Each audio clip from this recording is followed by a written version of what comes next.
Hi Mark, I'm Sherry from Yishan. My student number is 17.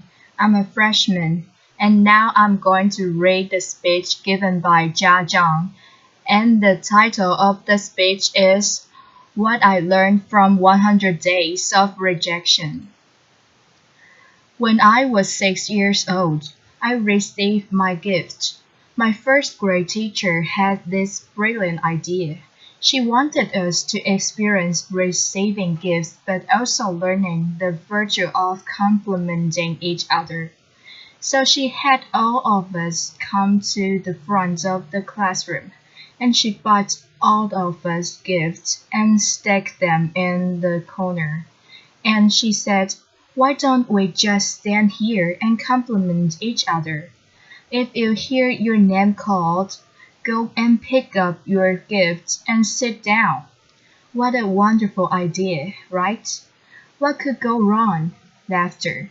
Well, there were 40 of us to start with, and every time I heard someone's name called, I would give out the heartiest cheer, and then there were 20 people left, and 10 people left, and 5 left, and 3 left, and I was one of them, and the compliment stopped.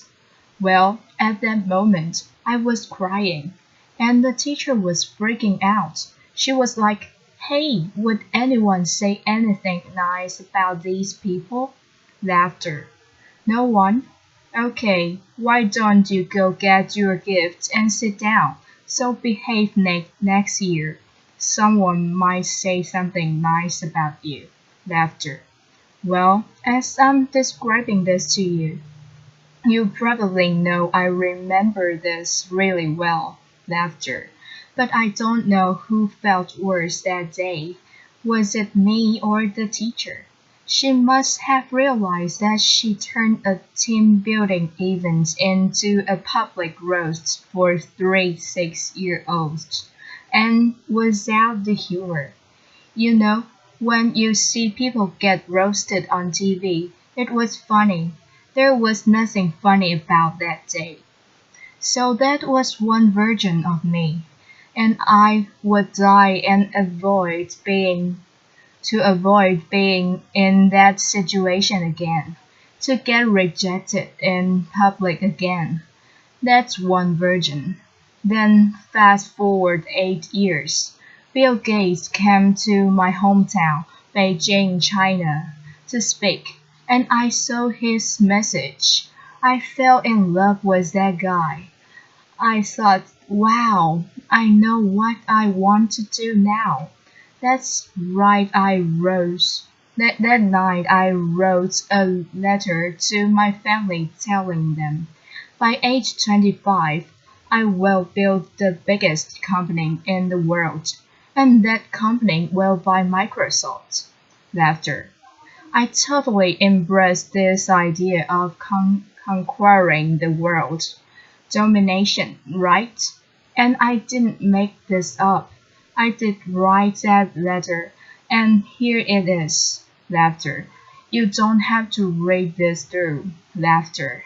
This is also bad handwriting, but I did highlight some keywords. You get the idea. Laughter. So, that was another version of me, one who will conquer the world. Well, then 2 years later, I was presented with the opportunity to come to the United States. I jumped on it because that was where Bill Gates lived, right? Laughter. I thought that was the start of my entrepreneur journey. Then fast forward another 14 years. I was 30. Nope, I didn't build that company. I didn't even start. I was actually a marketing manager for a Fortune 500 company, and I felt I was stuck. I was stagnant. Why is that? Where is that 14-year-old who wrote that letter? It's not because he didn't try. It's because every time I had a new idea, every time I wanted to try something new, even at work, I wanted to make a proposal. I wanted to speak up in front of people in a group. I felt there was this constant battle between the 14-year-old and the 6-year-old. One wanted to conquer the world, make a difference. Another was afraid of rejection. And every time that 6-year-old won. And this fear even persisted after I started my own company. I started my own company when I was 30. If you want to be Bill Gates, you've got to start sooner or later, right? When I was an entrepreneur, I was presented with an investment opportunity, and then I was turned down, and that rejection hurt me. It hurt me so bad that I wanted to quit right there. But then I thought, hey, would Bill Gates quit after a simple investment rejection? Would any successful entrepreneur quit like that? No way. And this is where it clicked for me. Okay? I can build a better company. I can build a better team or better product. But one thing or for sure, I've got to be a better leader. I've got to be a better person. I cannot let that 6-year-old keep dictating my life anymore. I have to put him back in his place. So this is where I went online and looked for help. Google was my friend. Laughter. I searched, how do I overcome the fear of rejection? I came up with a bunch of psychology articles about where the fear and pain are coming from. Then I came up with a bunch of raw inspirational articles about don't take it personally, just overcome it. Who doesn't know that? Laughter. But why was I still so scared? Then I found this website by luck. It's called rejectionstherapy.com. Laughter. Rejection therapy was this game invented by this Canadian entrepreneur. His name is Jason Conley. And basically, the idea is for 30 days, you go out and look for rejection, and every day get rejected as something, and then by the end, you desensitize yourself from the pain. And I love that idea. Laughter. I said, you know what? I'm going to do this, and I'll feel myself getting rejected 100 days. And I came up with my own rejection ideas, and I made a video blog out of it. And so here's what I did. This is what the blog looked like. Day 1. Laughter. Borrow $100 from a stranger. So this is where I went to where I was walking. I came downstairs and I saw this big guy sitting behind a desk. He looked like a security guard. So I just approached him and I was just walking, and that was the longest walk of my life. Hair on the back of my neck standing up. I was sweating and my heart was pounding, and I got there and said, "Hey, sir, can I borrow $100 from you?" Laughter. And he looked up. He's like, "No, why?" And I just said, "No, I'm sorry." Then I turned around and I just ran. Laughter. I felt so embarrassed, but because I filmed myself, so that night I was watching myself getting rejected. I just saw how scared I was. I looked like this kid in The Sixth Sense. I thought that people laughter. But then I saw this guy. You know, he wasn't that menacing. He was a chubby, lovable guy, and he even asked me why. In fact, he invited me to explain myself, and I could have said many things. I could have explained. I could have negotiated. I didn't do any of that. All I did was run. I felt, wow, this is like a microcosm of my life. Every time I felt the slightest rejection, I would just run as fast as I could. And you know what? The next day, no matter what happens, I'm not going to run. I will stay engaged. Day 2. Request a burger refill. Laughter. It's when I went to a burger joint. I finished lunch and I went to the cashier and said, "Hi, can I get a burger refill?" Laughter. He was all confused, like, "What's a burger refill?" Laughter. I said, "Well, it's just like a drink refill but with a burger." And he says, "Sorry, we don't do burger refill, man." Laughter.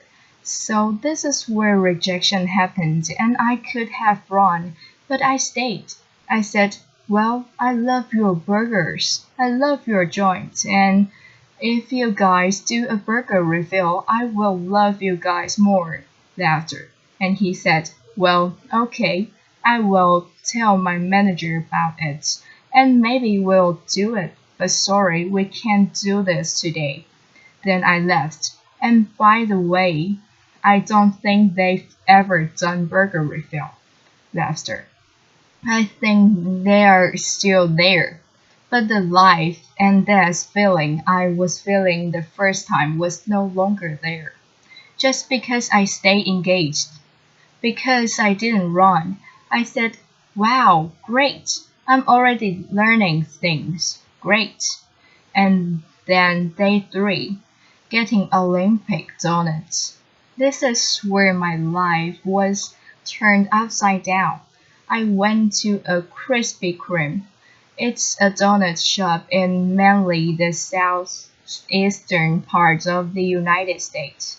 I'm sure they have some here too. And I went in. I said, "Can you make me donuts that look like Olympic symbols?" Basically, you interlink 5 donuts together. I mean, there's no way they could say yes, right? The donut maker took me so seriously. Laughter. So she put out paper, started jotting down the colors and the rings, and it's like, how can I make this? And then 15 years later, she came out with a box that looked like Olympic rings, and I was so touched. I just couldn't believe it. And that video got over 5 million views on YouTube. The world couldn't believe that either. Laughter. You know, because of that, I was in newspapers, in talk shows, in everything. And I became famous. A lot of people started writing emails to me and saying, "What you are doing is awesome." But you know, fame and not, notoriety, notoriety did not do anything to me. What I really wanted to do was learn and to change myself. So I turned the rest of my 100 days of rejection into this playground, into this research project. I wanted to see what I could learn. And then I learned a lot of things. I discovered so many secrets. For example, I found if I just don't run, if I got rejected, I could actually turn a no into a yes. and the magic word is why. So one day I went to a stranger's house. I had this flower in my hand, knocked on the door, and said, "Hey, can I plant this flower in your backyard?" Laughter.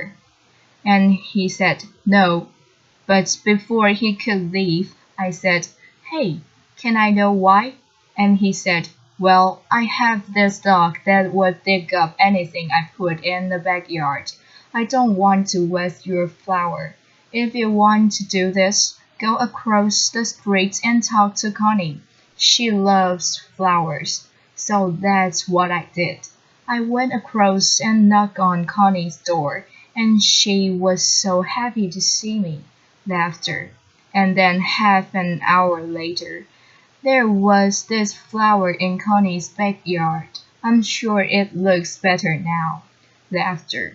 But had I left after the initial rejection, I would have thought, well, it's because the guy didn't trust me.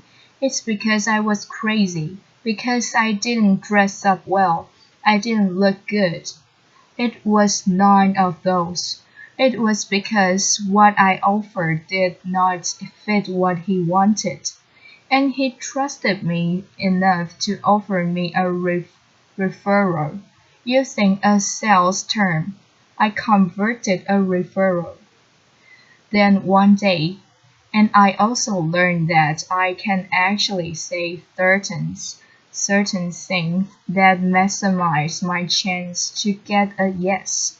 So for example, one day I went to a Starbucks and asked the manager, "Hey, can I be a Starbucks greeter?" He was like, "What's a Starbucks greeter?"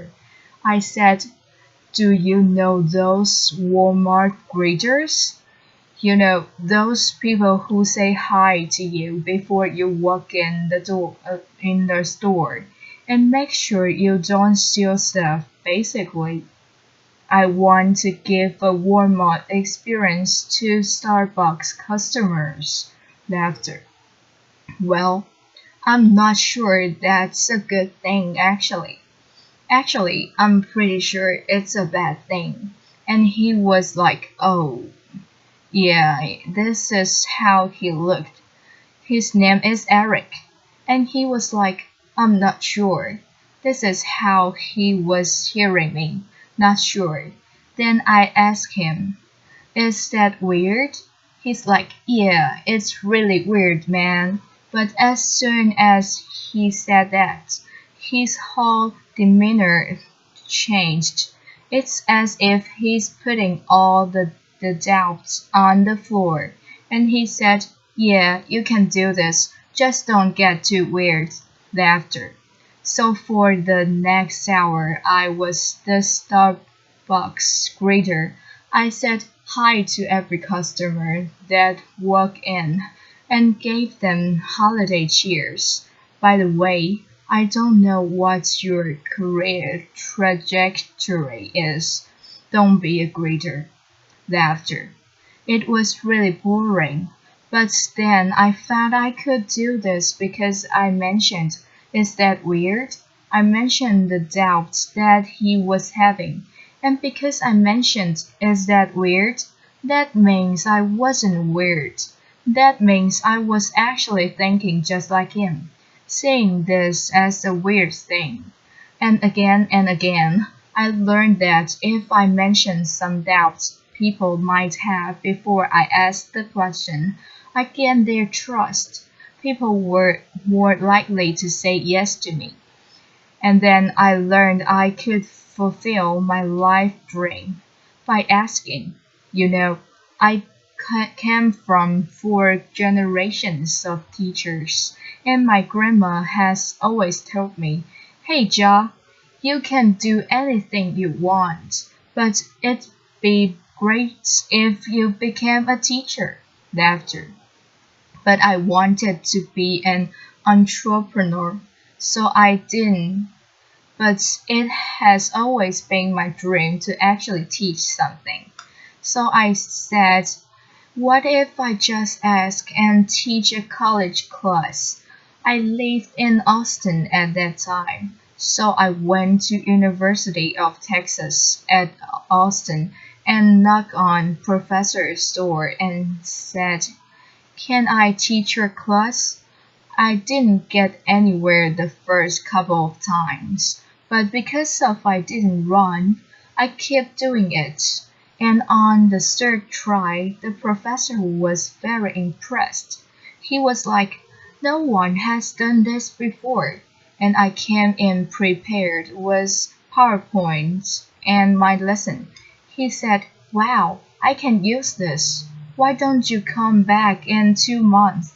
I will fit you in my curriculum." And 2 months later, I was teaching a class. This is me. You probably can't see. This is a bad picture. Sometimes you get rejected by lighting. You know, laughter. But wow, when I finished teaching that class, I walked out crying because I thought I could fulfill my life dream just by simply asking. I used to think I have to accomplish all these things. I have to be a great entrepreneur or get a PhD to teach. But no, I just asked, and I could teach. And in that picture, which you can see, I quoted Martin Luther King Jr. Why? Because in my research, I found that people who really change the world, who change the way we live and the way we think, are the people who were met with initial and often violent rejections. People like Martin Luther King Jr., like Mahatma Gandhi, Nelson Mandela, or even Jesus Christ. These people did not let rejection define them. They let their own reaction after rejection define themselves. And they embraced rejection. And we don't have to be those people to learn about rejection. And in my case, rejection was my curse, was my boogeyman. It has bothered me my whole life because I was running away from it. Then I started embracing it. I turned that into the biggest gift in my life. I started teaching people how to turn rejections into opportunities. I used my blog. I used my talk. I used the book I just published. And I'm even building technology to help people overcome their fear of rejection. When you get rejected in life, when you are facing the next obstacle or next failure, consider the possibility. Don't run. If you just embrace them, they might become your gifts as well.